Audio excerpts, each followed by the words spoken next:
Adelante, señor fiscal. Muchas gracias, señor presidente. Bueno, sabemos por el relato efectuado por los familiares de Franco Casco que la tarde del 6 de octubre del 2014 Franco salió del domicilio de la tía con el objetivo de regresar a Buenos Aires. Esto está comprobado además por los mensajes de texto, además de los dichos de los propios familiares. Veremos a continuación que esa noche el personal de la séptima que salió a patrullar la jurisdicción a bordo de los móviles 4003-87 y 5006-67 acudió en diversos incidentes, primero en cercanías de la estación de trenes y más tarde en cercanías de la terminal de colectivos. Veremos también que a bordo de dichos móviles iban, sin lugar a duda, Diego Álvarez y Romina Díaz. Ello se prueba con la siguiente documentación. Los testimonios vertidos en esta audiencia de juicio por Roque María Casco y Rubén Retamar. Los datos de los GPS de los móviles 5006-67 y 4003-87 del 6 de octubre del 2014 entre las 21 horas y las 24. Cartas de incidencia del 911, comunicaciones radiales y llamadas telefónicas entre el 911 y la comisaría séptima, y entre el 911 y el personal de dicha dependencia. Resultado negativo de Franco Casco en los móviles policiales de la comisaría en relación a rastros de ADN. A continuación, habré de realizar un análisis con los movimientos registrados en los GPS de cada uno de los dos móviles de la comisaría séptima entre las 21 horas y, como dijera antes, las 23:30 horas del día 6 de octubre del 2014, relacionando esos movimientos con los llamados al 911. Esto es uno de los ejercicios que tuvimos que hacer desde la Fiscalía a efectos de comprobar qué datos incluidos dentro del libro memorando de guardia eran reales y cuáles no, justamente por este modus operandi en este hecho de esta alteración. Esto fue cruzado, y lo adelanto ya, entre aquellos datos que efectivamente teníamos como indubito, que eran posicionamiento de los GPS, comunicaciones radiales al 911, cartas de incidencia y demás información que surgía que corroboraban estos dichos o que por lo menos entendíamos como razonable, como correctos y verdaderos. Veremos que en esas 2 horas y media de patrullaje el personal de la comisaría séptima fue comisionado por el 911 a diversos incidentes. Uno, inmediaciones de la estación de trenes, otro frente a la terminal de colectivos, un robo en Rodríguez y Salta y unos disturbios en Ovidio Lagos y Santa Fe. Llamativamente, ninguno de los incidentes fue registrado en el libro de guardia. El derrotero de esas 2 horas y media de patrullaje solo puede reconstruirse a partir de la lectura de los GPS de los móviles, de las comunicaciones con el 911 y de las cartas de incidencia. En este sentido, vale destacar las inconsistencias que surgen de la comparación entre los referidos datos de GPS y las comunicaciones de esa noche y de los registros en el libro de guardia. Movimiento de los móviles sobre lectura de GPS de fecha 6 del 7 del 2014 correlacionado con las cartas de incidencia y comunicaciones del radio 911. En primer lugar, debemos recordar, como ya expuse, que al mes de octubre del 2014 la comisaría séptima tenía asignado 2 móviles, el 4003-87 y el 5006-67. Debemos tener también en cuenta los códigos que utilizaron algunos de los policías imputados en las comunicaciones de radio. QRT, fallecimiento óbito. QRU, que dio resultado negativo. QRB, que está a disposición, listo para recibir mensaje. Pico séptima es preventora la comisaría séptima. Rico Coy, robo calificado. Ala fácil, arma de fuego. 68, persona ebria. Agua bendita y Echelud es un hecho sin importancia. En primer lugar, debemos consignar que, si bien, según el libro de guardia número 15, el móvil número 4387, entre las 14:54 horas del día 6 y las 10:30 horas del día 7 de octubre del año 2014 no salió de la comisaría, esta información se ve desmentida con los movimientos registrados por el GPS correspondiente. En efecto, según GPS, el móvil 4387 salió de la comisaría a las 21:08 horas del día 6.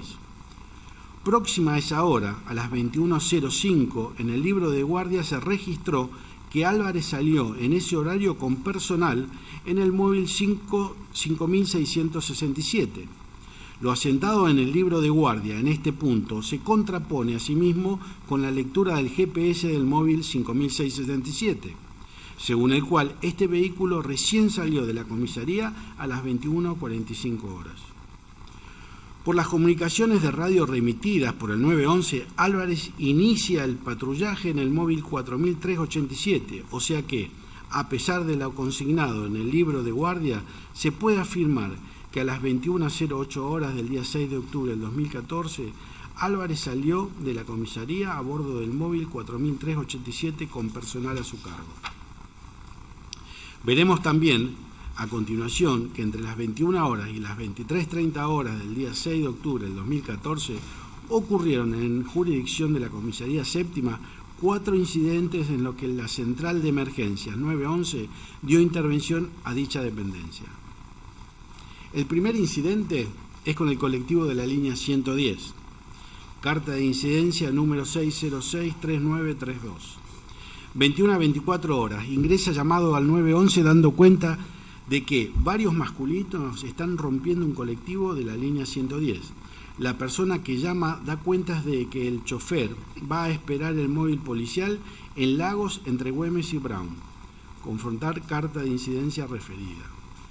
21 a 24, 56 horas, comunicación de radio, archivo número 9800868, en la que un vecino da cuenta de que en un colectivo amarillo de Rosario Bus están efectuando arrebatos varios hinchas de Central. 21 a 29, 52 horas. El 911 llama a la comisaría séptima, atiende el agente González, quien da cuenta de que carecen de personal.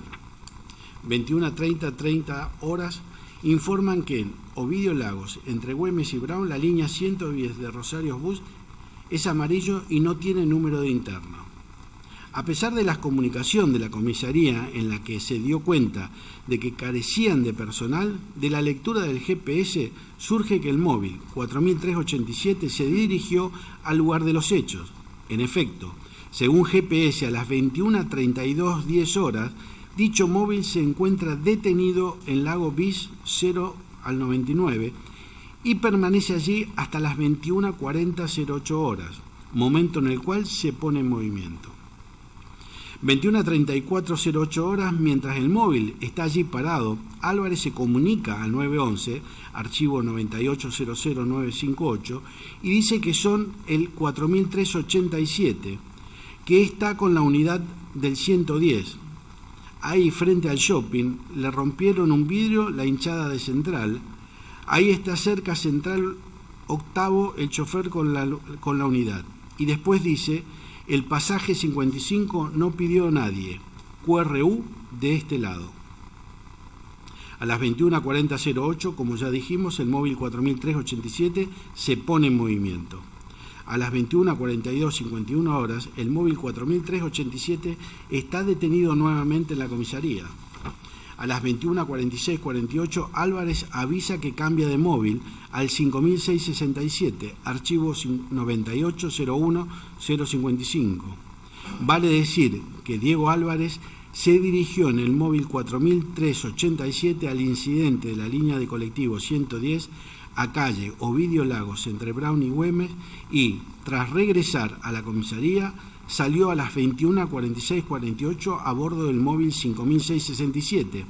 El libro de guardia solo consigna la salida de Álvarez en el móvil 5667 y lo hace 40 minutos antes, a las 21:05 horas. Tras salir de la comisaría Álvarez, previo a dirigirse al segundo incidente, se hizo presente en la calle Tucumán 3300, donde había una obra en construcción con su alarma encendida, de lo que dio aviso a la central del 911. Segundo incidente, disturbios en Caferata y Santa Fe, carta de incidencia RO 6064-128.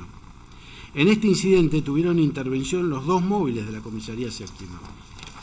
A las 22:06 ingresa llamado al 911, donde da cuenta de que un grupo de personas estaba ocasionando disturbios en Santa Fe y Caferata. A las 22:11:42 horas, el 911 comisiona por radio al móvil 5667 para que se dirija al lugar. Ver carta de incidencia RO 60-64-128 antecitada. Y audio 9801275. El móvil que según lectura de GPS aparece detenido en Caferata 601 al 700 desde las 22:14:06 horas y hasta las 22:17:16 horas, momento en que se pone en movimiento.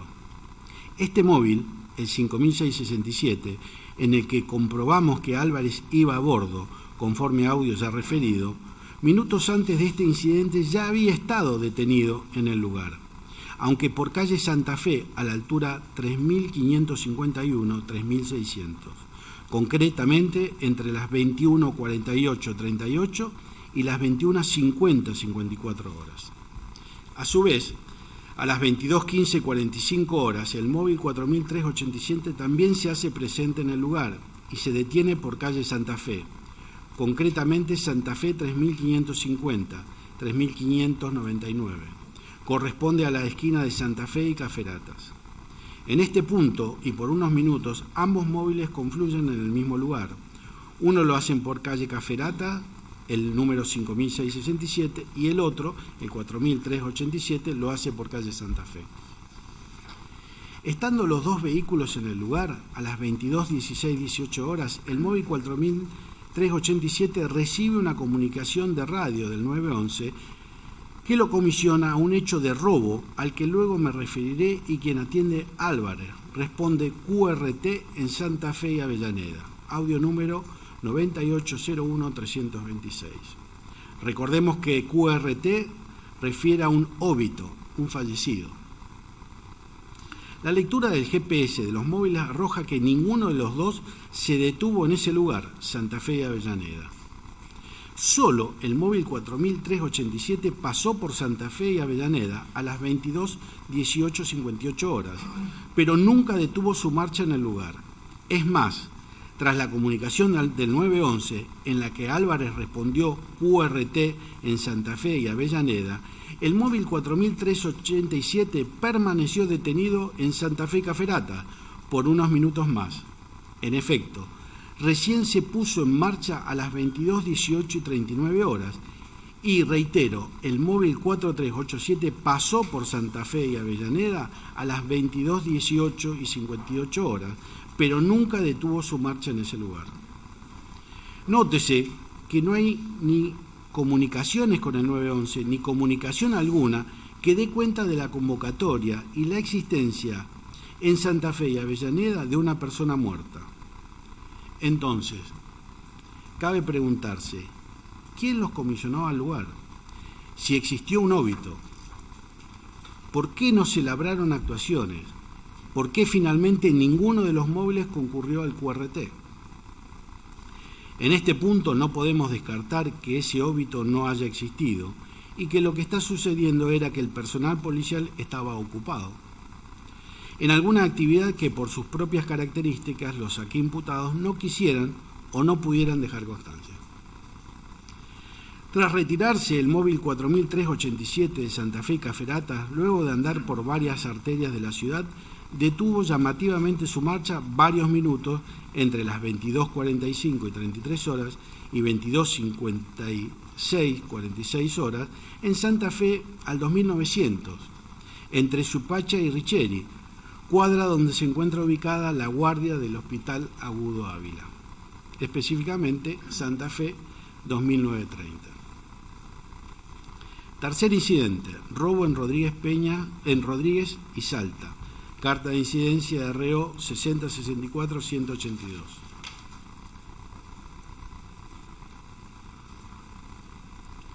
A las 22 y 15 horas, mientras los dos móviles se encontraban en Santa Fe y Caferata, ingresa un llamado al 911 por un hecho de robo en Rodríguez y Salta.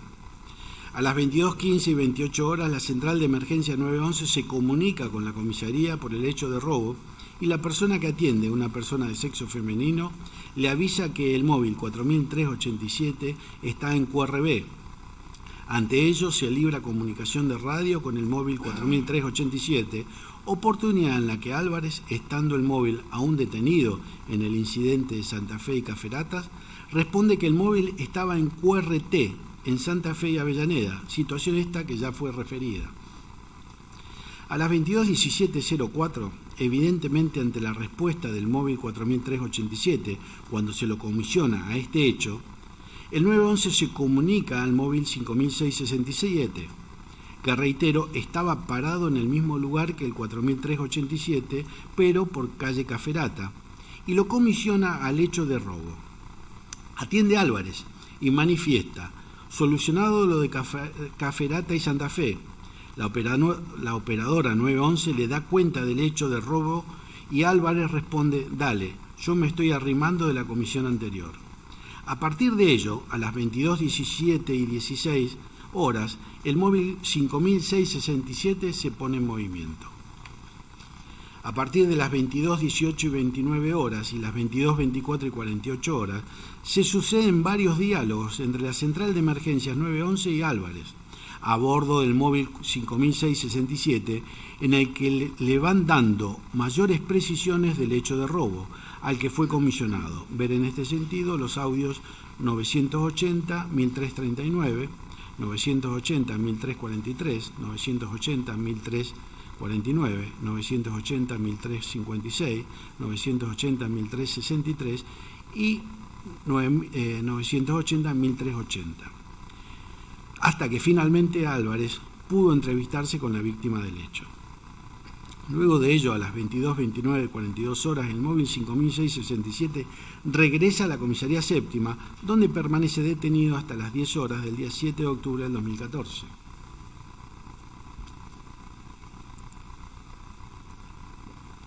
Cuarto incidente. Ebria en Ovidio Lagos y Santa Fe. RO 606-4345.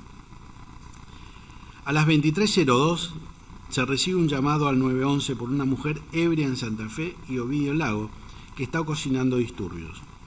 A las 23:03 y 46 horas, la central de emergencia 911 comisiona al móvil 4387 al lugar. Ver archivo 980-1656. Entre las 23:03 y 31 y las 23:07-06 horas, dicho móvil aparece detenido en Santa Fe al 2700-2800, entre Lagos y Callao, y luego a las 23:09 y 22 horas, a la vuelta de la calle Lagos entre el 701 y 800, entre Lagos y Córdoba.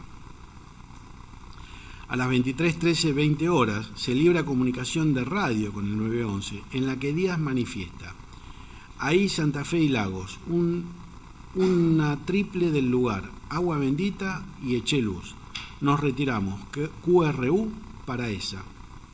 Respecto de esta llamada, la propia Díaz se situó en el móvil 4387, en una llamada posterior que la central 911 realizó a la comisaría séptima, solicitando información por el primer incidente. En efecto, siendo las 00:34:27 horas, ya del día 7 de octubre del 2014, la central de emergencias 911 se comunica con la comisaría séptima y pide información con relación al incidente del colectivo. En dicha oportunidad atiende el teléfono Díaz, quien informa que debe haber sido QRB, porque el móvil 4387 salió a las 22 horas con ella. Vale decir que la propia Díaz se sitúa a partir de esa hora en el móvil referido. Finalmente, luego de circular por varias arterias de la ciudad, a las 23 horas, 28 minutos y 32 segundos, el móvil 4387 regresa a la comisaría hasta las 10 horas del día 7 de octubre del mismo año. Respecto de las inconsistencias entre las constancias del libro y otras pruebas indubitadas, tal como las llamadas al 911 y los GPS, cabe aquí tener presente que, tal como lo expresaba el imputado Llanola Rocha en el trámite de habeas corpus, el personal de la Comisaría Séptima utilizaba una especie de borrador y retardando la carga de información en el libro memorándum de guardia. Esta forma les permitía manipular los hechos en el libro memorándum de guardia. Podemos concluir que en el libro de guardia de todo este derrotero no se asentó nada. Solo que a las 23:30 horas Álvarez regresó con el móvil 5667 a la comisaría con personal de recorrer la jurisdicción sin novedad. Cabe preguntarse, ¿sin novedad? ¿Y los incidentes a los que fueron comisionados no constituían una novedad que debían ser registrada? Entiendo que no asienten aquellos hechos que no constituyan un ilícito en los términos del Código Penal, pero los que sí configuraran un ilícito debieron asentarse y dar lugar a que se labren las actuaciones correspondientes. Debemos resaltar que ni siquiera aquellos hechos que habrían configurado un hecho ilícito, artículo 164 del Código Penal, dieron lugar a que se labren las actuaciones pertinentes y a que se deje constancia de ello en el libro de guardia, lo que resulta llamativo. Cabe aquí recordar lo señalado en esta audiencia por el comisario Daniel Alfredo Jiménez, quien fuera director de policía de la provincia de Santa Fe y jefe de la sección judiciales y subjefe de la unidad regional 2 de la policía, quien manifestó que la existencia de una persona muerta en la vía pública, es decir, de un óbito, atento a ser un hecho trascendente, debería ser asentado en el libro de guardia de la comisaría, circunstancias que, como vimos, no fueron registradas por el personal policial de la Comisaría Séptima. Con ello, y luego de un análisis detallado de las constancias de autos, podemos afirmar que, durante el patrullaje realizado esa noche, Franco Casco fue apresado sin ninguna resistencia a la autoridad. Esta afirmación es conteste con el resultado negativo de ADN en ambos móviles policiales. No había rastros de ADN de Franco en dichos móviles. Si bien Franco tenía signos de lesiones en su cuerpo compatibles con sangrado, a Franco Casco no lo trasladaron en los móviles en estas condiciones, sino que en forma posterior fueron realizadas las mismas. Ni tampoco de ninguna plazoleta por resistencia a la autoridad. Ni tampoco lo llevaron a reconocer o ubicar el domicilio de la tía posteriormente a las lesiones causadas a Franco Casco. Pues en ambos casos, conforme las fotografías de Franco y lo dicho por sus familiares al verlas, hubiera quedado rastros de ADN en alguno de los móviles, y que dichas lesiones fueron realizadas en la comisaría donde terminaron con su vida. También coincide el horario de ingreso de los móviles policiales a la comisaría. Esa noche, según registro GPS, el móvil 4387 llegó a la comisaría a las 23:28 horas y el móvil 5667 a las 22:29 horas, con el horario a partir del cual los presos situaron a Casco en la comisaría. Por su parte, en el libro Memorándum de Guardia consta que Álvarez regresó a la comisaría a las 23:30 horas con el móvil 5667.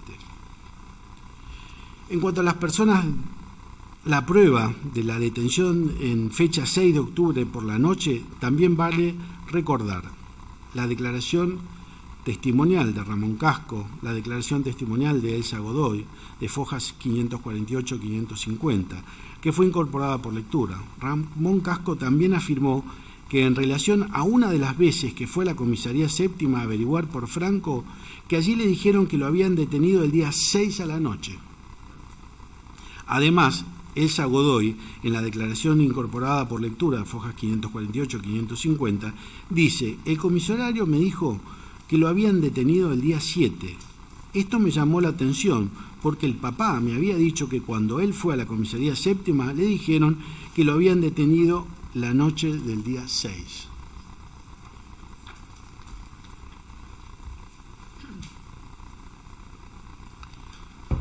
La aprehensión de Franco Casco el día 6 a la noche no fue una detención legal. Tal como lo trataremos al referirnos a las prácticas habituales del personal de la comisaría séptima, Este acostumbraba a realizar estas detenciones por averiguación de antecedentes, sin motivos reales y en particular los fines de semana o vísperas de feriado o asueto, como el 6 de octubre, que era víspera de asueto. En el caso de Franco Casco no dejaron registros de ello. Tal como ha quedado demostrado en este juicio, las líneas telefónicas de la jefatura no funcionaban bien y el personal de la comisaría séptima ya sabía que no iba a poder corroborar su identidad en el plazo de 6 horas.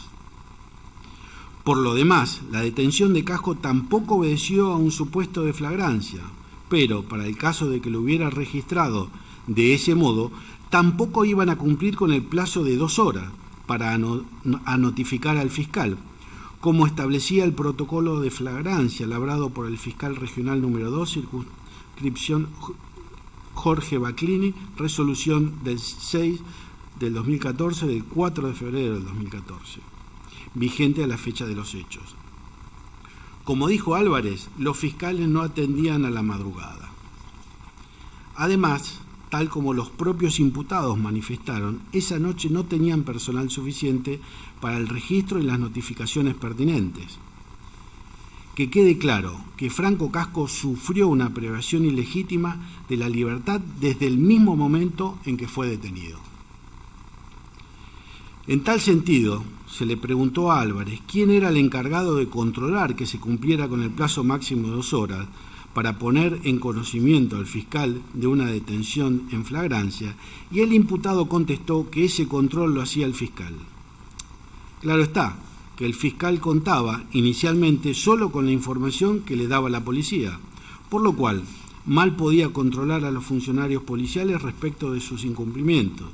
Con ello se corrobora la existencia de ese momento de dominio policial, en el cual decidían qué hacer con los detenidos. La testimonial de Ramón Casco, quien al ser preguntado sobre qué le dijeron en la comisaría séptima que había pasado con el joven que habían detenido, respondió: el comisario dijo que lo detuvieron porque rompió la chaqueta y tiraba piedras, y que lo llevaron para averiguación de antecedentes. Matías Espinosa declaró en juicio y al ser preguntado si sabía las razones por las cuales habían detenido a Franco Casco, respondió: cada vez que llegaban ahí, en alusión al lugar donde estaba Franco, es por AA. La testigo Sandra Riquelme, quien oficiaba como controladora de la comisaría séptima a la fecha de los hechos, afirmó que el transitorio estaba casi siempre ocupado, más los fines de semana. La doctora Eugenia Cosi, quien refirió a las prácticas de la policía en la época de la desaparición de Franco Casco, habló de detenciones no blanqueadas, de demoras en las notificaciones de su detención, de detenciones para averiguación de identidad en las cuales no había obligación de consultar al fiscal y en las cuales se excedían las 6 horas previstas por la ley para liberar a la persona, de la no intervención de la Defensoría si el fiscal no continuaba con la detención, concluyendo con ello que seguía habiendo un momento de dominio policial de la escena. La testigo refirió también al uso de la violencia, física y verbal, por parte de la policía como medio extorsivo, a la concentración del uso de la fuerza en los primeros momentos de la detención y a la falta de control externo que permitía todo esto. También, en relación a las personas presas, refirió a la voluntad de ellos de no denunciar la violencia policial, lo cual estaba ligado al temor de represalias y a la naturalización de la impunidad. A este dominio policial referido por la doctora Cosi hizo mención el testigo Daniel Alfredo Jiménez al referirse a los primeros actos en los que el personal policial actúa sin intervención del fiscal. El doctor Máximo Soso, al declarar en juicio, también habló de los primeros momentos de detención por parte de la policía y dijo que las agresiones físicas y maltratos se inician en el patrullero y se extienden hasta las primeras horas de detención. Contó también que por tal razón el defensor general, el doctor Ganón, había instruido para que la policía notificara inmediatamente al Servicio Público de la Defensa Penal de cualquier detención. Destacó en este sentido que la detención por AA fue históricamente utilizada para malos tratos físicos y torturas. Prueba documental. Protocolo de fragancia antes citado del fiscal regional número 2, 6/14, del 4 de febrero del 2014, vigente a la fecha de los hechos. Franco Casco es el joven a quien torturaron el 6 de octubre del 2014 a la noche, madrugada del 7 en la comisaría séptima. ¿Cómo pruebo esto? Principalmente con las declaraciones en juicio de los testigos alojados en esa noche en la comisaría séptima, quienes, además de escuchar cómo lo golpearon salvajemente, supieron su nombre, su apellido, que no era del ambiente y que tenían una tonada distinta. Incluso en algún caso lograron verlo y luego reconocerlo cuando vieron su foto en la televisión. En particular, los testimonios de Pablo Argüello, Carlos Irusta, Matías Daniel Espinosa, Darío Navarro, Cristian Maidana, Jorge Escobar, José Máximo Ibáñez, Jesús Gioponi, Aníbal Caballero, Daniel Busanich, Pablo Nicolás Pereira, incorporado por lectura, Ariel Alejandro Sosa y Mariano Brochero, incorporado también por lectura. En tal sentido, el testigo Pablo David Argüello relató que mientras que tramitaba su traslado a la unidad 3, estuvo unos días alojado en la cuadra, que desde la puerta que daba al pasillo, para el lado de los penales, vio a Franco a través de la endija de la puerta. Dijo además que Franco estaba en una celdita enfrente, estaba en un calabozo chiquito. Recordó que después vio la imagen de Franco por televisión y lo reconoció. Recordemos que el lugar identificado como la cuadra se encontraba enfrente y en diagonal identificado como jaulita, transitorio o buzón, donde permaneció detenido Franco. Destaquemos aquí también que el testigo Carlos Irusta confirmó que desde la ventanita chiquita que tenía la puerta blanca de chapa de la cuadra se podía ver ese cuartito de refilón. De la ampliación de la inspección judicial en la comisaría séptima de fecha 11 de octubre del 2022 pudo apreciarse que desde la ventana de la cuadra que da al pasillo de los penales llega a verse al menos una parte de la puerta del transitorio. Recordemos también que Franco además fue llevado a la cocina donde le sacaron las fotografías. Por ello podemos concluir que Argüello vio esa noche a quien luego supo que era Franco Casco, sin que resulte indispensable precisar en qué momento de esa noche pudo verlo. Por lo demás, surgió de la inspección en la comisaría que desde la cuadra se escuchaba todo lo que ocurría en el transitorio. También vale aclarar aquí, tal como explicaré más adelante al referirme al descargo de los imputados, que conforme los propios testimonios de los presos, el único interno que estaba esa noche en la cuadra era Argüello.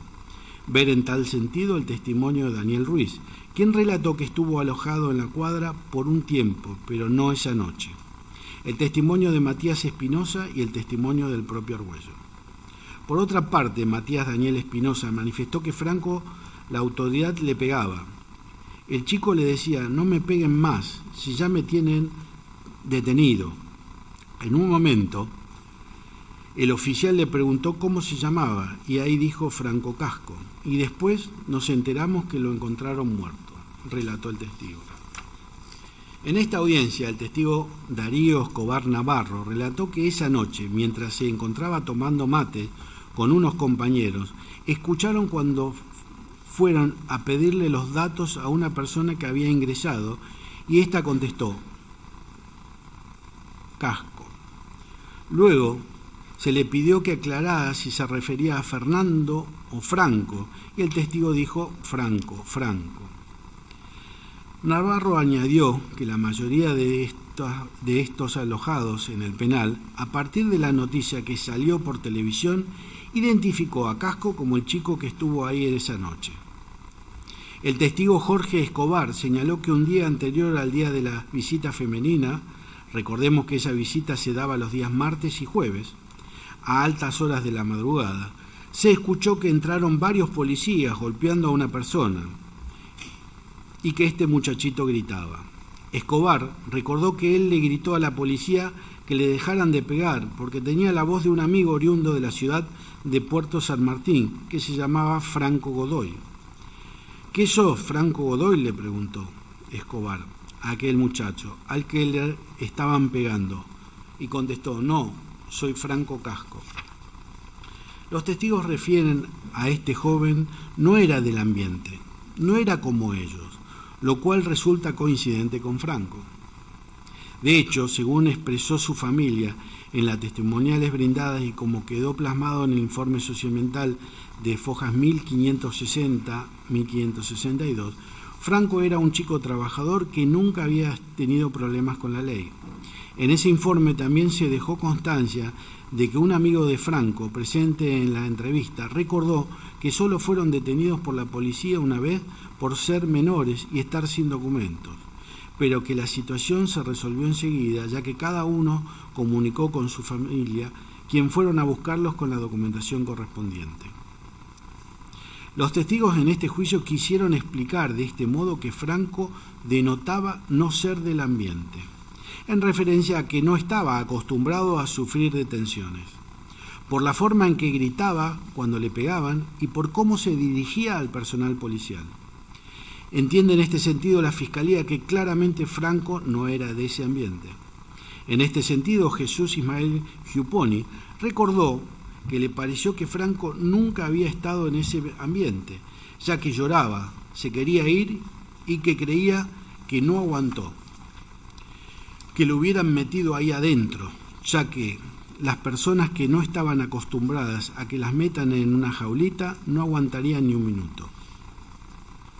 En idéntico sentido, Darío Oscar Navarro señaló que se notaba que Franco no era una persona del palo malo, por cómo trataba a la autoridad y por el lenguaje que utilizaba, que no era el que utilizaban en la jerga carcelaria.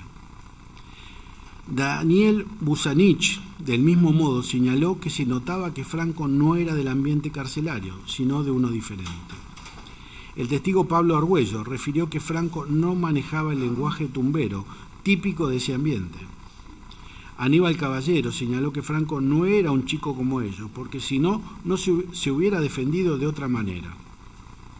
Refirió que no les hizo frente como les hubieran hecho ellos frente. No tuvo ese medio de defensa. Pablo Pereira dijo: en la semana esa que desapareció ese chico, se escuchó a un pibe que entró que gritaba por demás. Agregó que no era del ambiente, de uno que suplicaba. Parecía que nunca pasó por una comisaría. Ariel Alejandro Sosa reconoció en este juicio su declaración presentada en instrucción de Fojas 2267 a 2269 y la firma inserta en ella. Luego se le refrescó la memoria respecto de distintos fragmentos, entre otros el siguiente: lo que pasaba siempre que traían a los que estaban incomunicados es que todos gritaban y nos despertábamos, pero les pegaban un par de cachetadas y se calmaban. Franco no gritaba, gritaba que se quería ir, que no tenía nada que ver y no paraba de gritar. En tal sentido, el testigo dijo no recordar bien lo que había declarado, pero que en ningún momento desconoció su declaración. Por su parte, Malena Salinas, de la Secretaría de Derechos Humanos de la provincia de Santa Fe, contó que sobre la visita en la comisaría séptima, junto con su compañero Diego Rodríguez, respecto del momento en el cual ella y Rodríguez llegaron a la comisaría, contó: cuando llegamos le dijimos que veníamos a hacer un monitoreo. Tardaban mucho en dejarnos entrar. Mi compañero me dijo que no era común ese tiempo. Después nos sacaron todas las pertenencias, o sea que no pude tomar notas. Además, donde dejé mis pertenencias, un policía desarmó un arma delante mío. Desde el inicio fue bastante intimidatorio.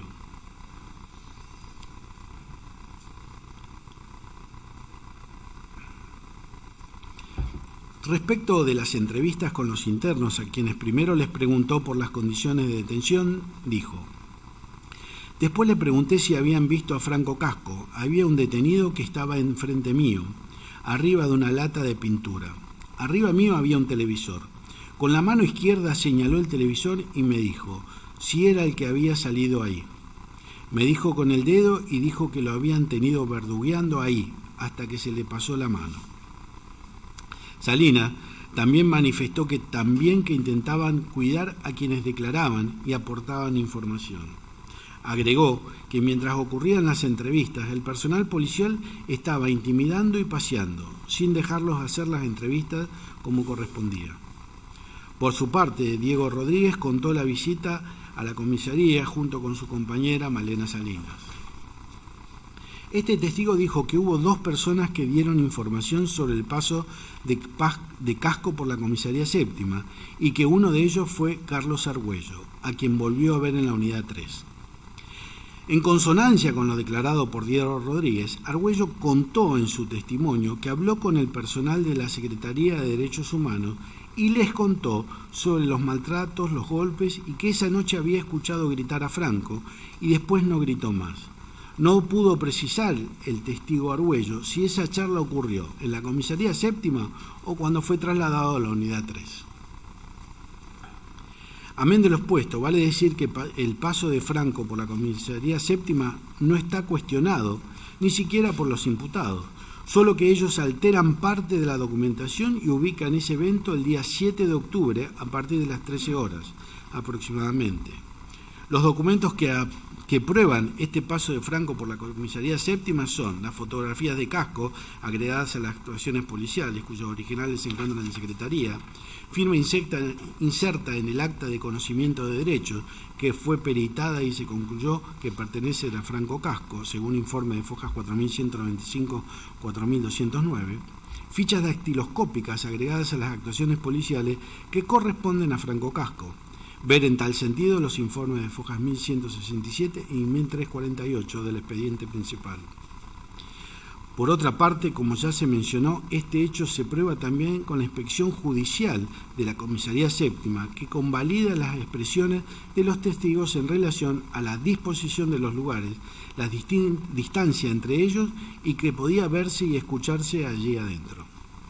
Con respecto a estos tormentos a los que fue sometido Franco Casco, cabe afirmar que los mismos ocurrieron entre la noche del 6 de octubre y la madrugada del 7. Por ello también resulta insostenible que Franco Casco haya estado en la comisaría de las 13 a las 22 horas del día 7 de octubre, como sostienen los imputados.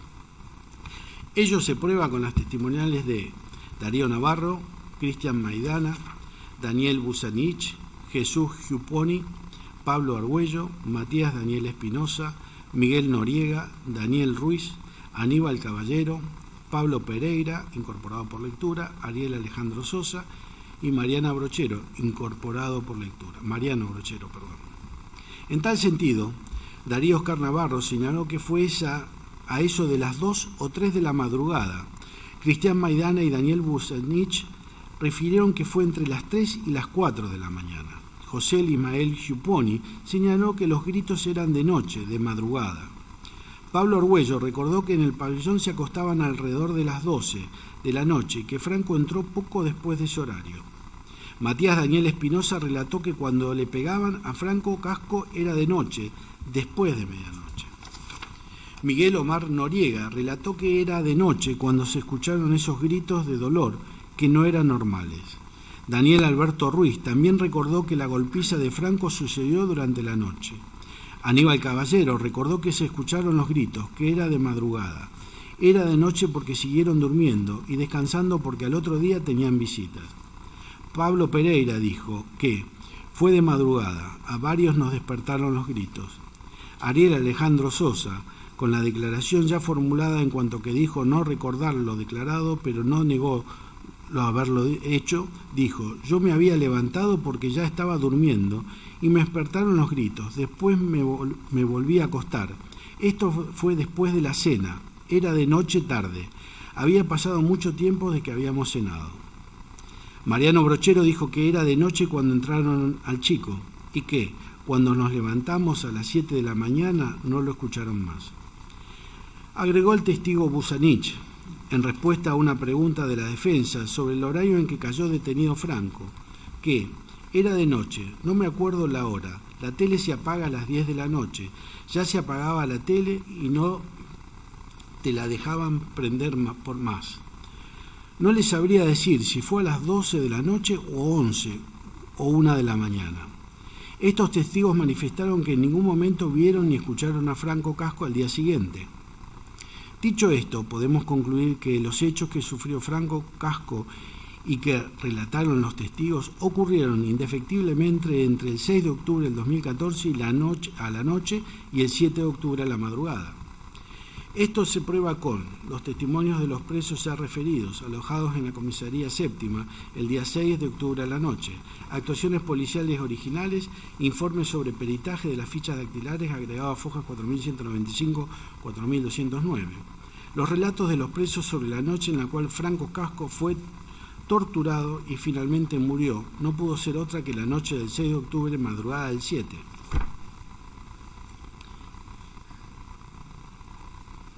Esa noche, en una primera instancia, Casco fue sometido a golpes.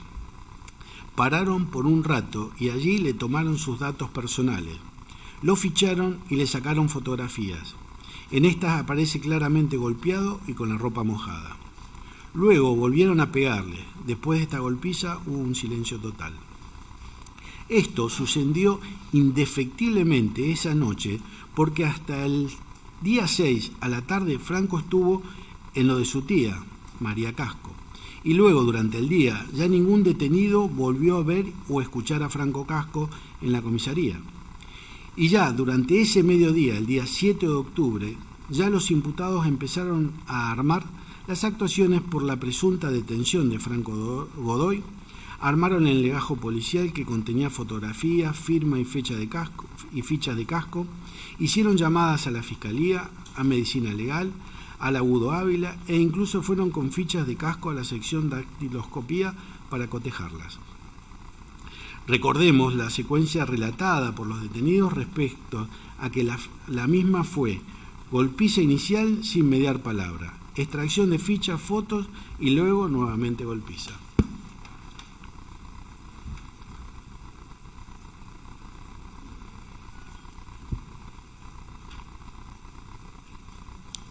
Y como los propios imputados dicen que a las 22 horas del día 7 de octubre lo habrían liberado, la única madrugada en la cual pudieron haber torturado a Casco fue la del 6 a la noche, 7 a la madrugada. O sea, el día siguiente era martes o jueves, lo cual concuerda con el día posterior al día 6 de octubre, esto es el 7 de octubre, que era martes. Por otra parte, como ya expuso, el 7 de octubre los propios policías hacen limpiar el transitorio. Sacan a Argüello de la cuadra, lo llevan de nuevo al penal y se los ve nerviosos y apurados. Otra prueba de cargo es que hubo testigos que identificaron al joven torturado esa noche como Franco o incluso como Franco Casco, tal como ya expuse. Por lo demás, debo destacar y resaltar que ya nadie, salvo los imputados, vieron y escucharon a Franco Casco en la comisaría séptima durante el día 7 de octubre. Y eso, que ese día, que era día de visita, se abrían las puertas de los penales, ver testimonio de Jorge Escobar, entre otros. Respecto a lo sucedido con el correr de los días, el testigo Cristian Holguín contó que, en una de las salidas laborales suyas, regresó a la comisaría y, como era temprano para su ingreso, se sentó en el banco de la plaza, ubicado debajo de la ventana de la guardia. Dentro de la misma comisaría. Mientras se encontraba allí sentado esperando, pudo escuchar que los policías que se encontraban en el interior de la guardia comentaban: «Este verdugo nos va a arrastrar a todos». Nótense, y que se notaba un clima tenso entre la policía. Franco Casco fue sometido a tormentos en la comisaría séptima. ¿Cómo se prueba esto? Tal como sostuvieron previamente en una primera instancia, Casco fue sometido a golpes. Pararon por un rato y allí le tomaron sus datos personales, lo ficharon y le sacaron fotografías. En estas aparece claramente golpeado y con la ropa mojada. Luego volvieron a pegarle. Luego de esta golpiza hubo un silencio total. Ello se prueba con los testimonios de Darío Navarro, Cristian Maidana, Daniel Bucenich, Pablo Argüello, Matías Daniel Espinosa, Miguel Noriega, Daniel Ruiz, Cristian Holguín, Aníbal Caballero, Jorge Escobar, Pablo Pereira, incorporado por lectura, Ariel Alejandro Sosa, Mariano Brochero, incorporado por lectura, Karina Godoy, Malvina Godoy, Rubén Retamar, Roque María Casco, Ramón Casco, Guillermo Apanovich, Virginia Kramer. Primeramente debemos tener presente nuevamente los testimonios de los detenidos que explicaron la metodología de la comisaría séptima, más allá de lo ocurrido con Casco. Como vimos, Eduardo Escobar relató que en la jaulita se golpeaba, que había pibes que cuando caían quedaban todos morados, con la cara hinchada, que en la séptima, como en todas las comisarías, primero te pegan y después te hablan. Asimismo, refirió que eso era normal, tenés que ser un príncipe, un doctor para que no te peguen, si sos de la calle. La costumbre es que te remuelen a palo, nunca miden las consecuencias de pegarte, manifestó. Nuevamente, un denominador común que encontramos en estos relatos tienen que ver con el hecho de que quienes eran detenidos por AA eran golpeados y alojados provisoriamente en el cuartito o jaulita por parte del personal policial. Los testigos Oscar Salvador Escalada, José Yuponi y Roberto Salvatierra dieron cuenta de esta práctica. En tal sentido, y ahora refiriéndonos particularmente al caso de Franco Casco, Darío Navarro manifestó que se escuchaba que pedía agua, que entraban al freezer y lo golpeaban. Refirió que se escuchaban toques de piña y gemidos de dolor, y cuando le pedían las cosas, la policía le gritaba, como que se deje de gritar. Recordó que Franco pedía algo para tomar, que quería agua, y un policía le tiró un balde de 20 litros de agua. Recordemos que Franco aparece en las fotografías de la comisaría séptima con el pantalón mojado, y de una forma que claramente no fue por estar sentado en el piso ni apoyado en la pared. Finalizó Navarro remarcando que Franco gritaba con desesperación, un grito de auxilio, de socorro, que después del mismo dolor quizá lo desmayó. Por su parte, Ariel Alejandro Sosa, con la aclaración ya hecha, dijo: nunca en otras oportunidades que traían gente por averiguación de antecedentes había tantos policías en el lugar. Era como que les pegaban y se iban. Pero esto fue diferente. Nunca había visto tanta cantidad de policías parados ahí, enfrente al incomunicado. Por su parte, el testigo Cristian Maidana señaló que al principio se escuchaban los golpes y después se escuchó un silencio total. No se escuchó más nada. Asimismo, el testigo Daniel Busanich manifestó que la noche del 6 de octubre no pudieron dormir por los gritos de Franco Casco. Gritaba por cómo le pegaban. El testigo señaló que después de la golpiza, a eso de las 3 o 4 de la mañana, no se escuchó más nada. Del mismo modo, Busanich rememoró que Franco lo habían puesto en una celdita que estaba cerca de los pabellones, a unos 8 o 10 metros, que se escuchaba todo, y que a la mañana siguiente de la golpiza lo sacaron a Carlos Cirusta, el líder del pabellón, a baldear y limpiar esa celdita, y Franco ya no estaba. Que si hubiera estado lo habrían llevado a otro lugar para limpiar la celda, circunstancia que no ocurrió.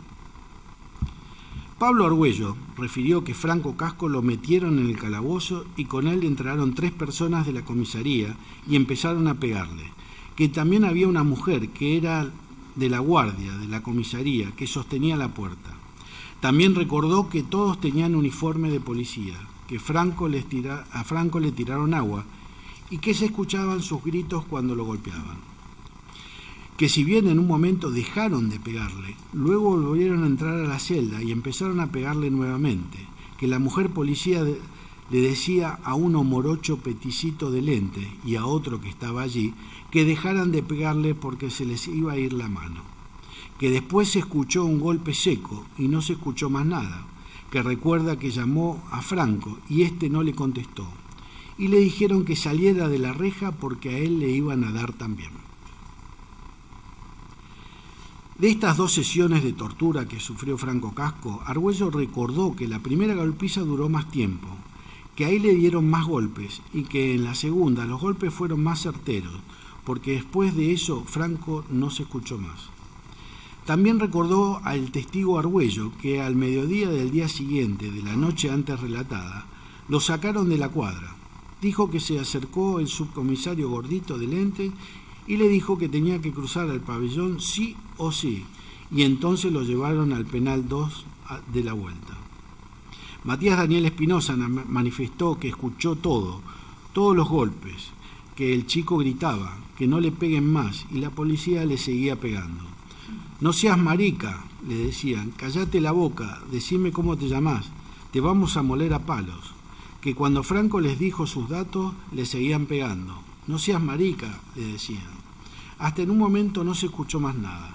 Que uno de los policías decía, no se mueve, no se mueve. Bueno, déjalo ahí, respondió otro. No se movía más el pibe, dijo. Miguel Omar Noriega relató que esa noche se escuchaban muchos gritos. No era normal que siempre se escucharan gritos, que golpeaban a los presos. Pero los gritos de esa noche, a los que el testigo se refirió como gritos de dolor, se escuchaban más fuerte que de costumbre. Se escuchaban que gritaban fuerte un pibe que decía basta, basta, y después no se escuchó más nada. El testigo Daniel Ruiz manifestó que esa noche fueron reiterados los gritos de dolor de Franco. Eran constantes, iban un rato, volvían al ratito, y así. Cristian Holguín dijo que recordaba muy bien esa noche que escuchaban unos gritos desgarradores, a alguien que les estaban pegando mucho, pidiendo gritos de auxilio, que se escuchaban 2 o 3 policías que le gritaban y le decían, hacete el vivo ahora, no te salva nadie, y gritos de auxilio, que después hubo un silencio y no se escuchó nada, y con posterioridad se escucharon gritos alejados de la policía que estaban peleando. Holguín dijo que la golpiza fue en 2 veces, en 2 lapsos. Pararon un rato y volvieron después, no se escuchó más nada. Que todos los que caían por averiguación de antecedentes se escuchaban después de las golpizas, pero que en este caso no se escuchó más nada. Y al rato sí se escucharon discusiones entre los policías.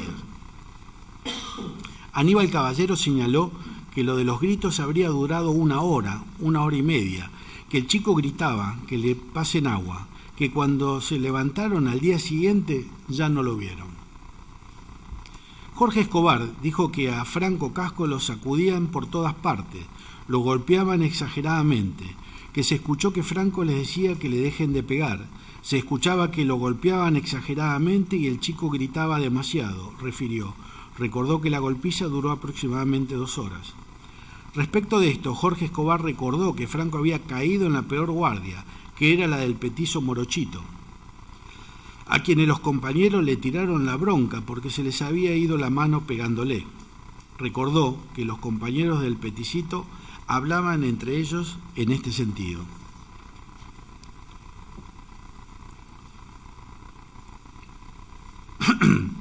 Matías Daniel Espinosa refirió que a la mañana siguiente, cuando se despertó, la autoridad andaban como medio desesperada. Recordó que los llamábamos y nos decían que esperen, que tenemos algo que hacer. Daban poca palabra. Miguel Noriega señaló, en consonancia con lo relatado por Daniel Espinosa, que esa noche andaban todos los policías alborotados. Parecía que algo pasaba. Después se cortó la luz del penal. No sé si la apagaron, pero la del penal se cortó. Siempre andaban tranqui. Ese día, después de la golpiza y los gritos, andaban de acá para allá. Se veían apurados y nerviosos. Pablo Nicolás Pereira, cuya declaración de Fojas 2271-2273 vuelta fue incorporada por lectura, dijo en relación a los gritos de este chico que golpearon la comisaría. No era normal el pedido de auxilio que pedía. Se notaba que gritaba con miedo. Cuando le pegaban, le gritaban, cállate la boca, hijo de puta. Y el pibe gritaba, basta, por favor, dejen de pegar. Creo que los golpes se los daban con palos y puños. También escuché que le tiraron un baldazo de agua. Cuando le dejaron de pegar, después de media hora, le preguntamos al muchacho cómo estaba y no nos podía ni contestar. Al otro día ya ni nos acordamos. Contó el testigo que Franco suplicaba para que le dejaran de pegar. Concluyó el testigo, yo me preguntaba a mí mismo, ¿cómo le pueden pegar a un pibe así? Mariano Brochero dijo que más que seguro lo estaban golpeando porque hasta lloró el muchacho. También, en cuanto a las condiciones tormentosas de su detención, en el transitorio vale destacar los innumerables testigos que describieron el lugar como deplorable. Pablo Nicolás Pereira dijo también: es un lugar de 1 metro, 1,5 metros por 2, pero no tiene nada, es una celda vacía, es un calabozo, es muy sucio, olor feo, las paredes escritas con mierda, sangre y tinta con la que pintan los dedos. El testigo Cristian Diego Maidana declaró que la jaulita era una celda sin inodoro, muy sucia, donde seguramente había sangre. Tengamos presente que, tal como relató el testigo Busanich, esa misma sangre que regaba las paredes y el piso del transitorio era limpiada por los propios policías, es decir, a otras dependencias de la comisaría la limpiaban los propios detenidos. Podemos concluir que al transitorio, el lugar donde golpeaban a los que levantaban principalmente por averiguación de antecedentes, con el fin de borrar los rastros de sangre producidos a partir de las golpizas, lo limpiaban el mismo personal policial, o como ocurrió el día 7 de octubre, luego de lo ocurrido con Franco, fue limpiado por el Ciervo Irusta. En su oportunidad, la doctora Virginia Kramer afirmó, en ocasión de declarar en juicio, en virtud del análisis conteste entre las declaraciones testimoniales de las personas privadas de su libertad, las lesiones que incluyen el hecho de haber escuchado gritos en forma reiterada y pedidos de ayuda, las lesiones que se encuentran en el cuerpo de Franco y el destino de Franco, yo considero que hubo tortura, señor presidente, definiendo la testigo a la tortura como: es el momento en el cual la persona se encuentra frente a una situación de muerte inminente. La sensación que tiene esa persona es una sensación de muerte inminente. Documental. Los tormentos sufridos por Franco Casco también se prueban con las fotografías de Franco Casco tomadas en la comisaría séptima, agregadas a las actuaciones policiales originales, en las cuales puede apreciarse que éste se encontraba con el rostro hinchado, manos hinchadas y mojada la ropa, lo que prueba que Casco fue objeto de los maltratos propiciados por el personal policial, conforme las describieran las declaraciones testimoniales de quienes se encontraban detenidos en dicha dependencia y sus familiares. La ausencia de fuentes de agua en el transitorio, que se comprobó a partir de la inspección ocular de la comisaría, que particularmente ratifica la versión de los detenidos en cuanto a la forma de tortura, retirándoles baldazos de agua, y descarta la hipótesis del imputado Álvarez en cuanto a que podría haberse mojado apoyado en el piso o en la pared, toda vez que además no hay registro de la detención en el transitorio de una persona diferente a Franco Casco, con él o inmediatamente antes de su detención, que pudiera explicar los pantalones de Franco mojados del modo en que estaban. Además, en relación a dichas fotografías, cabe recordar que la madre de Franco, Elsa Godoy, en su declaración de fojas 548-550, incorporada por lectura, manifestó que al ver las fotografías en sede de la Fiscalía Provincial pudo notar que su hijo se veía golpeado, con la cara hinchada. Vale destacar aquí que, contrariamente a la versión dada por los imputados Álvarez y Acosta, quienes manifestaron haber usado la fuerza mínima para reducir a quien habrían identificado como Franco Godoy y que únicamente refirieron una escoriación en el labio superior como resultado de ello, dichas fotografías agregadas al sumario policial exhibidas a sus familiares en el juicio permiten concluir que Franco Casco había sido brutalmente golpeado. Pues en este sentido recordemos que es compatible con ello la ausencia de rastros de ADN de Franco en los móviles de la comisaría. Por otra parte, todos los familiares de Franco que declararon en el juicio oral se conmocionaron e incluso lloraron al ver estas fotos y dijeron que allí estaba muy golpeado e hinchado en relación a la cara, los ojos y las manos. Recordemos que Malvina Godoy, Karina Godoy, Ramón Casco, Roque María Casco coincidieron en que Franco no era como se lo veía en la foto, que en esta tenía la cara hinchada, la boca hinchada, los ojos hinchados, las manos hinchadas, la ropa rota y estirada. Karina Godoy dijo, cuando le exhibieron a foja 7 del sumario policial original, la cara hinchada, la boca hinchada, la ropa rota, los ojos hinchados rotos, Parece tener la boca cerrada, hinchada. Parece tener la boca cerrada, hinchada. La dentadura cuando se fue tenía todos sus dientes, y acá arriba 2 que le salían, se marcaba en la encía superior. Malvina Godoy aclaró, en virtud de una pregunta de la querella, que Franco no era narigón, sino que tenía la nariz tipo tucán, lo cual explica que en las fotografías la nariz estaba hinchada por los golpes, agrega, y tenía 2 dientes encimados arriba, y eso les levantaba los labios. Tenía todos sus dientes, además de esos dientes encimados. A Malvina Godoy se le exhiben fotografías tomadas durante la detención, agregada a Foja 117, y lo reconoce, agregó. Está hinchado, tiene las manos hinchadas, tiene el pómulo golpeado.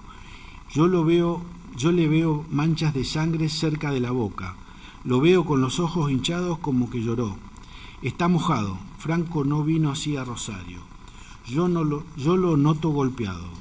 Lo comparo con 2 días antes de irse de viaje. Rubén Retamar, a preguntas que se le hicieron por los dientes de Franco, el testigo respondió: yo lo recuerdo con todos los dientes. Ese mismo día que se fue tenía todos sus dientes. También manifestó este testigo en relación a la foto de Franco y a la remera que parece que está como tironeada. El cuello de esa remera estaba más arriba. Y dijo que la remera negra manga larga se la había regalado él. Roque María Casco, a la testigo se le exhiben las fotografías de las actuaciones policiales reservadas y se le pregunta si lo reconoce, si es Franco. Y dijo la testigo: la carita hinchada, la boca, está mojado, reconozco la ropa. A Ramón Casco se le preguntó si le exhibieron la foto de cuando Franco estuvo detenido y respondió sí. Se lo veía torturado, totalmente mal, hinchada la cara, tenía golpes. El abogado Masuccini continuó con una pregunta. Dijo: usted dijo que había sido torturado. ¿A quién vio antes torturado? Y contestó: nunca vi. A mi hijo sí lo veo torturado. El propio fiscal Apanovich, al declarar en la audiencia de este juicio, dijo que en las fotos a Casco se lo veía con el pómulo hinchado y también el labio. La versión dada por los imputados Álvarez y Acosta es que ellos efectuaron la fuerza mínima para detener a Franco Godoy y que ello explica la escoriación en el labio superior, de lo cual habla el informe con firma de la doctora Celaya. Claramente no fue así. Pero con ello no explicaron, y en esta afirmación, la nariz, la cara, las manos hinchadas, de las cuales hablaron los familiares al ver las fotografías de Franco tomadas en la comisaría séptima.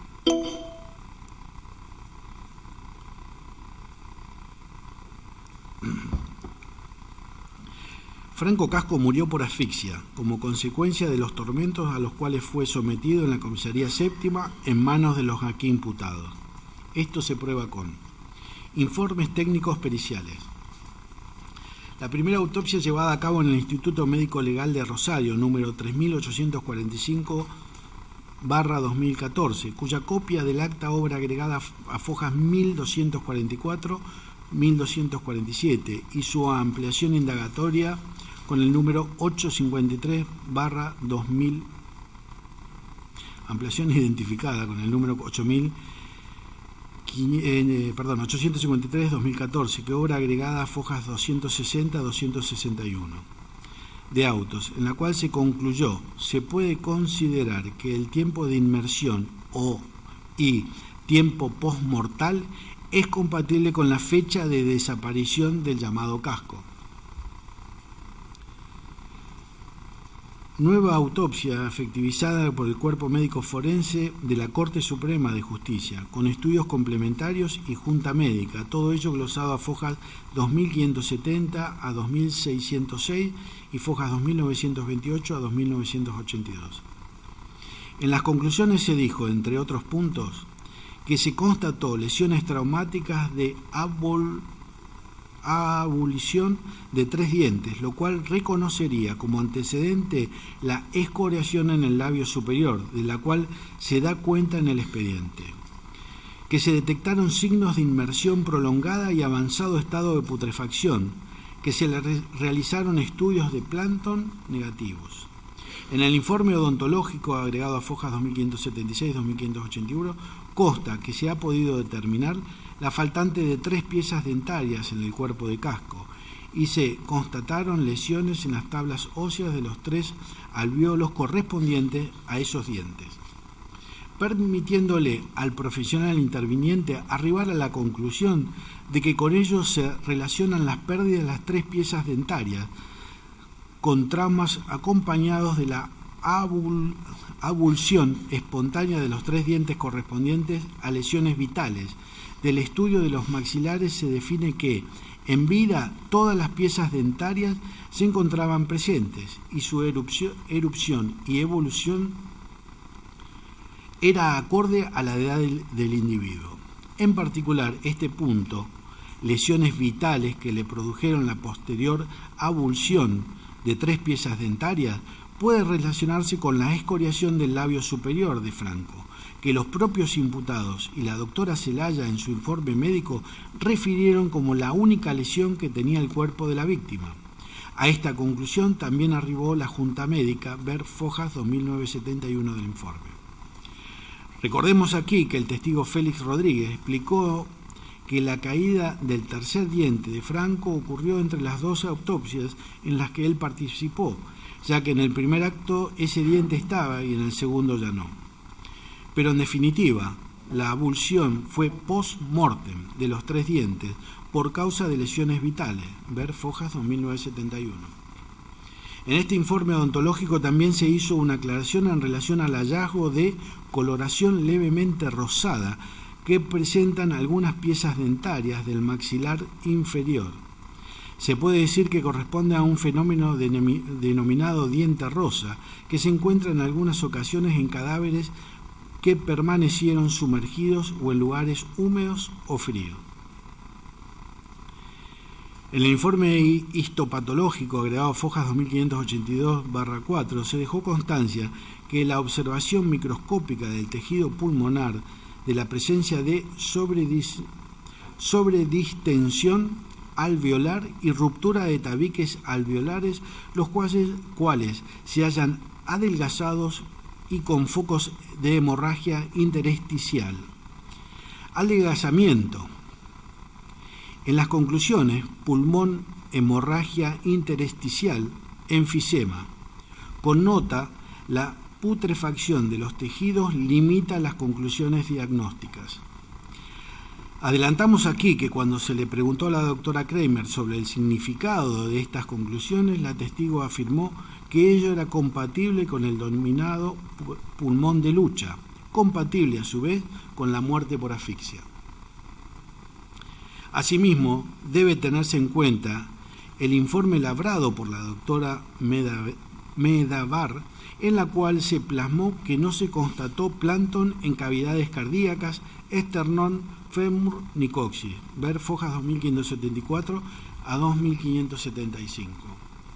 Con todo ello, la Junta Médica efectuada por el Cuerpo Médico Forense de la Corte Suprema de Justicia de la Nación concluyó a Fojas 2972 que no se recuperaron cubiertas celulares de algas ni otros restos de microorganismos o de elementos sílices de origen biológico.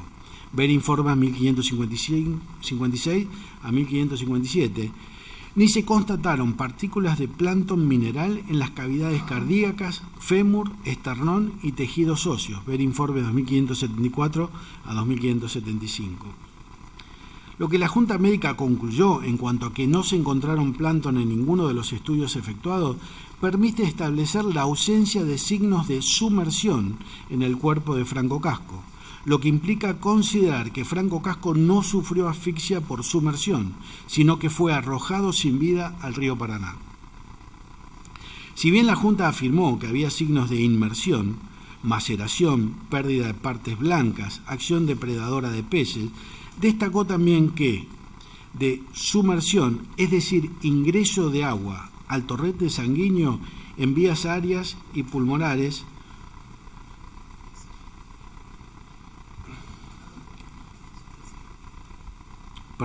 destacó también que no de sumersión, es decir, de ingreso de agua al torrente sanguíneo en vías aéreas y pulmonares. Con todos los informes agregados a la causa, puedo afirmar que Franco Casco, en la madrugada del 7 de octubre del 2014, murió por asfixia, con intervención de terceros, y que en ninguno de los estudios realizados se halló plancton en el cuerpo de Casco, y que los casos de falso negativo no resultan aplicables a nuestro caso.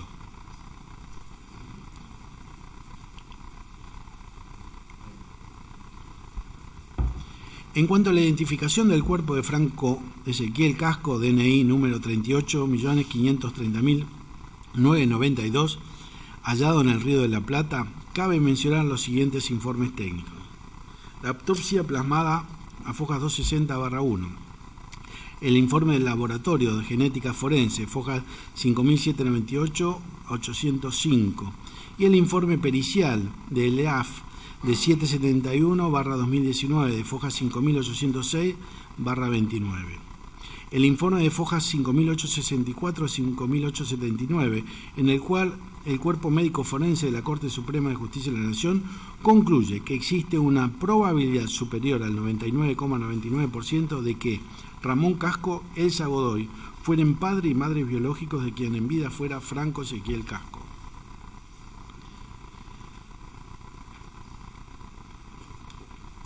Testimonios que prueban que Franco Casco murió en manos de los imputados. Virginia Kramer, ante todo, vale decir que la doctora Kramer, se refirió a lo que ella supo sobre lo ocurrido con Franco Casco y dijo: cuando hacemos el análisis de la causa, lo hacemos desde la carátula hasta la última foja y tenemos en cuenta todo para poder contextualizar la forma de la muerte. Pero haciendo este análisis global desde el punto de vista forense, podemos decir que Franco estuvo en la comisaría. Franco recibió traumatismos en la comisaría, estuvo mojado y esto es acreditado por las fotos, así que estuvo expuesto al agua y apareció muerto, con la intervención de terceros en el río Paraná. Lo que pudo determinarse en las autopsias está vinculado con el estado de putrefacción del cuerpo, como dijo la doctora Kramer. El río Paraná era el medio utilizado por la policía de Rosario como mecanismo antiforense. La testigo en relación a la causa de muerte de Franco Casco dijo: si hay algo que tenemos claro es que se trata primero de una muerte violenta. Continuó diciendo, pero además se puede llegar a inferir que esta muerte, además de ser una muerte violenta, sea una muerte por asfixia. No sea asfixia solamente quien se cae, no es asfixia solamente quien se cae al agua. Existen distintos tipos de muerte por asfixia. Otra es por la compresión extrínseca, ya sea de las vías aéreas o también del tórax. Más adelante, en su relato, explicó que las lesiones a nivel de pulmón se diferencian de las muertes por asfixia, por sumersión, de las muertes por asfixia seca, aclarando que también tiene aspectos en común.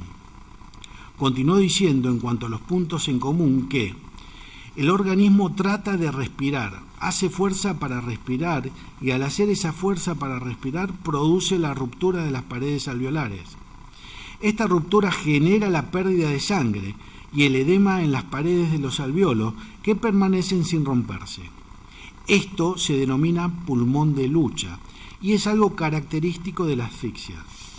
Al respecto, agregó, cuando es una muerte por una asfixia seca, tiene estas características, pero cuando la muerte es por una asfixia por sumersión, con el ingreso de líquido, el líquido ingresa con mucha fuerza, rompiendo estas paredes, produciendo una gran presión dentro de los alveolos que va rompiendo y llevando hacia las paredes externas.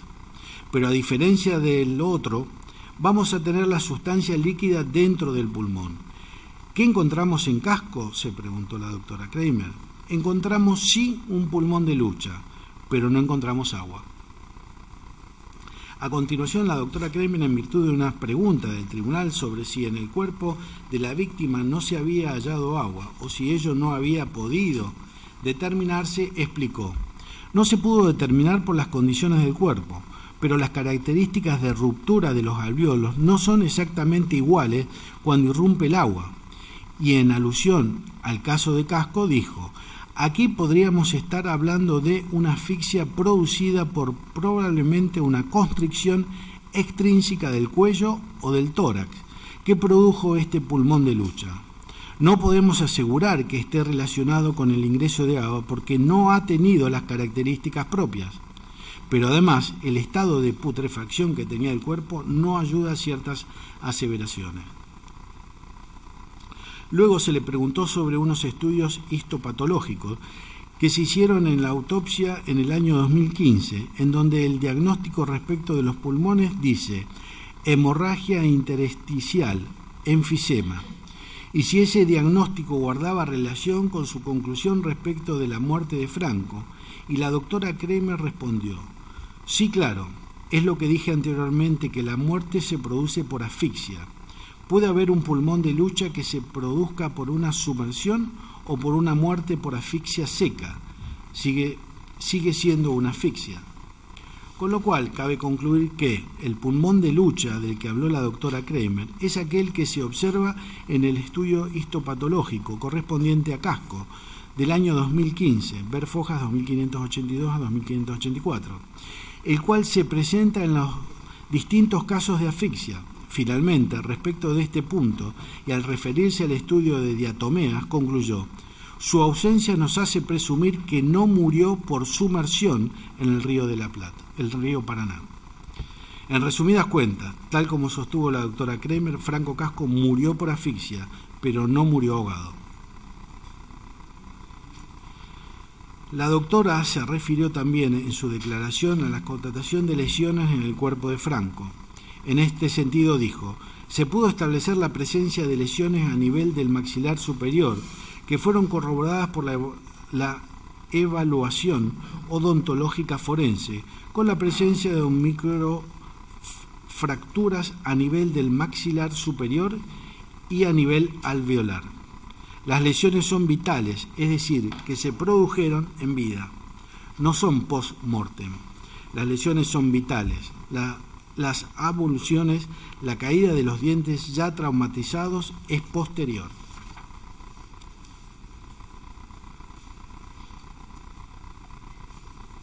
Félix Rodríguez, este testigo quien practicó la primera autopsia sobre el cuerpo, manifestó que el tiempo estimado de muerte se podría corresponder con el tiempo de desaparición de Franco Casco. Se le preguntó si podía afirmar que Franco Casco murió bajo tortura y contestó: no podría afirmar ni negar. Se le preguntó: ¿puede descartar que haya sido una muerte por tortura? Y contestó: no lo puedo descartar. Esteban Silvio Grana participó de la primera autopsia. Manifestó que les llamó la atención un tatuaje que tenía, que se evidenciaba que el cuerpo había estado muchos días en el agua. El testigo recordó unas manchas negruzcas en el jean y en el cuerpo de la víctima, con un olor similar a hidrocarburo, lo cual manifestó que era común en las industrias río arriba. Agregó el testigo: interpretamos que en esta zona era posible que hubiera este tipo de sustancia vinculado con la zona industrial del norte. Nora Irene Maidana, la perito bióloga, dictaminó al momento de practicar estudio de diatomeas en la médula ósea de Franco Casco con resultado negativo.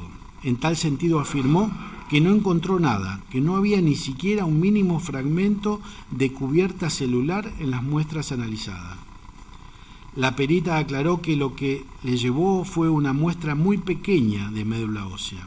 También explicó que lo ideal habría sido poder analizar la sangre contenida en el corazón.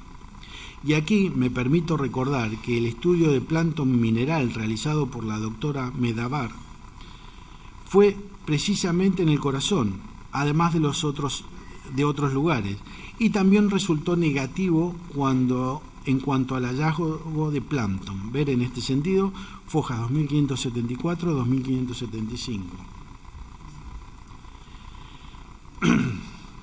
Adriana Dadario, histopatóloga del Cuerpo Médico Forense del Poder Judicial de la Nación, quien participó de la Junta Médica de Autos.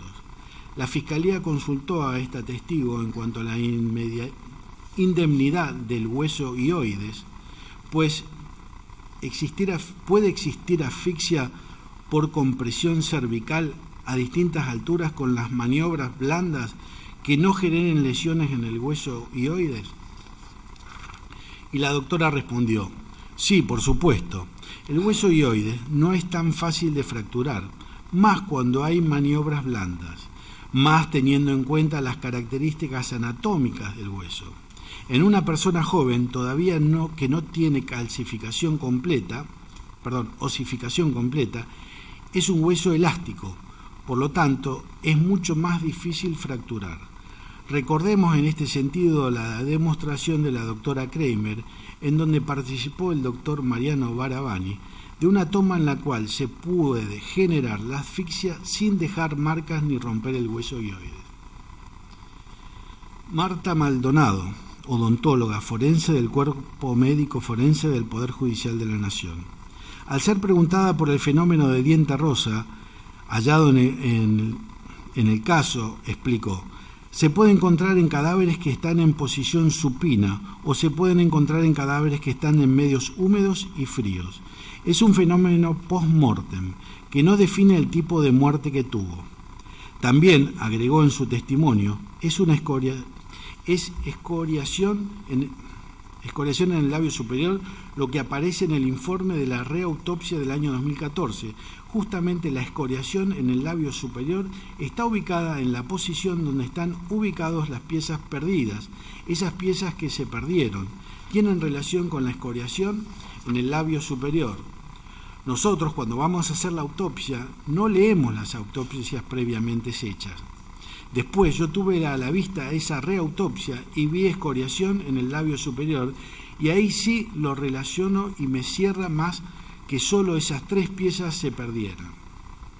Las otras piezas estaban, a pesar del tiempo transcurrido y el estado de putrefacción y el estado esquelético, estaban todas adheridas tanto al maxilar superior como al inferior, con lo cual esas microfracturas hicieron que esas canastillas óseas hicieran un estiramiento de ese hueso, una apertura mayor, y la pieza cayó, evolucionó espontáneamente, afirmó en forma categórica. Médico-legalmente se puede relacionar la escoriación del labio con esa posición superior, la posición de esas 3 piezas dentarias y esa mini fisura que se ven en el borde alveolar de las tablas óseas externas del maxilar superior. La testigo también explicó que las microfracturas podían verse a ojo desnudo y que en este caso se había detectado de ese modo y con el uso de una lupa.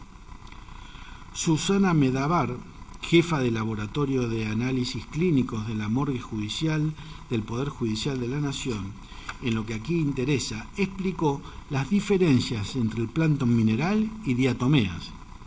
En este sentido dijo que las diatomeas son seres vivos, microscópicos, que tienen como características tener una caparazón silicio y que obviamente el material silicio es de orden mineral. Manifestó que cuando se habla de plancton mineral solamente se refiere a encontrar justamente partículas silíceas, no el organismo vivo, ya sea animal o vegetal, solamente la parte mineral, la parte silícea, la parte de arena, señaló. En cuanto a la cantidad de muestras recibidas para el análisis, dijo: fue pequeña, no te puedo decir escasa, pero no fue abundante. Fueron muestras que alcanzaron para ser procesadas. La doctora Medavar explicó cuando se informa que no se observan partículas silíceas, es que esa es determinante que no se observan en esas muestras remitidas. En el caso de que se observara alguna partícula que pudiera dar lugar a alguna confusión, en el informe se indicaría que se observan escasas cantidades de partículas, por lo cual eso serviría para corroborar con alguno de los métodos más macroscópicos, que es el que se hace durante la autopsia. Concluyó diciendo: si nosotros informamos que no observamos partículas, es porque en las muestras que nos remitieron no había ninguna partícula, no había posibilidad de entrar en un proceso de duda sobre lo que hubiera habido alguna partícula que nosotros no la visualizáramos. Otros testigos que corroboraron los puestos son Jorge Pereira, Patricia Gómez, Mario García, José Eduardo Cesario, María Matilde Bussi. Documentación que prueba los puestos. Informe acompañado por la Prefectura Naval Argentina de fojas 136 a 148 de autos, donde dan cuenta del hallazgo del cuerpo el día 30 de octubre del año 2014. Acta de reconocimiento del cuerpo por parte de Elsa Godoy y Ramón Casco, 149 y 150. Actas de fojas 1761 y 1835, acta de fojas 541. Acta de fojas 1900, 1970, 1940, 1969, 1866, 1868, 1869, 1870, 1872, 1873, 1874, 75, 1901, 1903 y fojas 1879 a 1880. Junto con los DVD allí referidos. Acta de fojas 1914, 2002, acta de fojas 1862 a 63, 1864 a 65, anexo de foja 1866 y fotografías de autopsia incorporadas en el acta 1862 a 63. Actuaciones de fojas 1008 a 1029, de 2376 a 2386 y de fojas 1853. Acta de fojas 357, acta de fojas 5732 a 5733 vuelta, acta de fojas 5757 a 5759 y actas de fojas 5321 a 5324, fojas 5142, fojas 5290, fojas 5293 y por último fojas 5510 a 5511. Señor presidente, iba a pedir si podía hacer un cuarto intermedio para tomar un poco de aire y continuar. Muchas gracias. Lo que usted disponga. 10 minutos. 20.